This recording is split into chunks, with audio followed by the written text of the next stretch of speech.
বেঁচে যে আছি এটাই আশ্চর্য ব্যাপার। সকালে দাঁত মাজার জন্য টুথপেস্ট নিলাম, এর মধ্যে নাকি ক্যান্সারের উপাদান।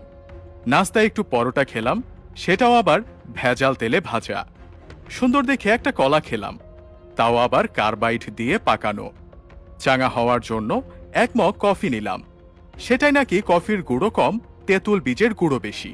কাঁচা বাজারে গেলাম টাটকা শাক সবজি কেনার জন্য, কিনবো কি, সব তো হাইব্রিড সার দিয়ে ফলানো। মশলা আর হলুদ গুঁড়ো নিলাম, ওতে আবার লেড আর ক্রোমাইড কেমিক্যাল মেশানো। সয়াবিন তেল দিয়ে রান্না করব, সেই তেলের অর্ধেকই নাকি পাম অয়েল মেশানো। মাছ মুরগি খাবো, কিন্তু সেগুলোকে ভেজাল পোল্ট্রি ফিড খাইয়ে বড় করা হয়। গরমের দিনে একটু তরমুজ খেতে মন চাইল, সেটা নাকি পটাশিয়াম পারম্যাঙ্গানেট দিয়ে লাল করা। বাচ্চাকে আমলিচু খাওয়াবেন, ওগুলোও তো আবার ফরমালিন দেয়া। একটু মিষ্টি খেতে মন চাইল, জিলাপি নিলাম, সেটা নাকি পোড়া মোবিল দিয়ে মচমচে করা। ইফতারে গলা ভেজাতে শরবত খাবো, তাতে মেশানো হয়েছে ক্ষতিকর রং আর কেমিক্যাল। খেজুর কিনলাম, চড়া দাম নিয়ে ধরিয়ে দিল ৩ নম্বরই খেজুর। ইফতারে মজা করে মুড়ি মাখানো খাবো, সেই মুড়ি ইউরিয়া দিয়ে ফোলানো।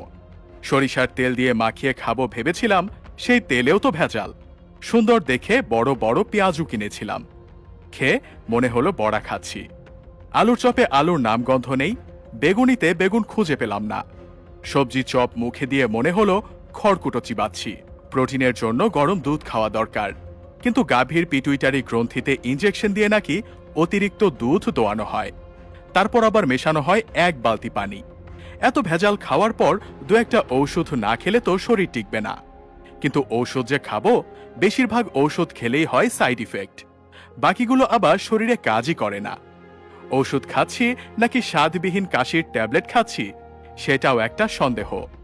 ভেজাল খেয়ে পেট ভরিয়ে বসে বসে ভাবছি, এই পর্যন্ত বেঁচে আছি কিভাবে। চিনি আর লবণ দেখতে কিন্তু ঝরঝরে সুন্দর, অথচ সুন্দর দেখাতে গিয়ে এই দুটো আর খাদ্য নেই, হয়ে গেছে ক্ষতিকর রাসায়নিক পদার্থ। 3 বেলা নিয়ম করে খাচ্ছি কেবল বিষ। হাতের জীবাণু দূর করার জন্য হ্যান্ড স্যানিটাইজার মাখবো, সেটাও নাকি নকল। পানি দিয়ে হাত ধোবো, সেই পানির সাথে আসে দানা দানা ময়লা। সবজি কিনতে গিয়ে ভালো দেখে বেছে বেছে নিলাম, বাসায় এসে দেখি সব পচা। চিন্তায় পড়ে গেলাম, এ কেমন জাদু? ব্যবসায়ীরা কি মানুষ নাকি এলিয়েন? এখন মানুষের ইমানেও দেখি ভেজাল। আগাগোড়া মানুষের মধ্যেই ভেজাল, দুর্নীতির মধ্যে দুর্নীতি, তার মধ্যে আবার দুর্নীতি। ভেজাল আর দুর্নীতি মিলেমিশে জগা খিচুড়ি হয়ে গেছে, তার মধ্যে পড়ে গেছি আমরা। নিজের মনেই প্রশ্ন করলাম, আমরা কি আদৌ বেঁচে আছি নাকি ভূত হয়ে ঘুরে বেড়াচ্ছি? বেশি ভাব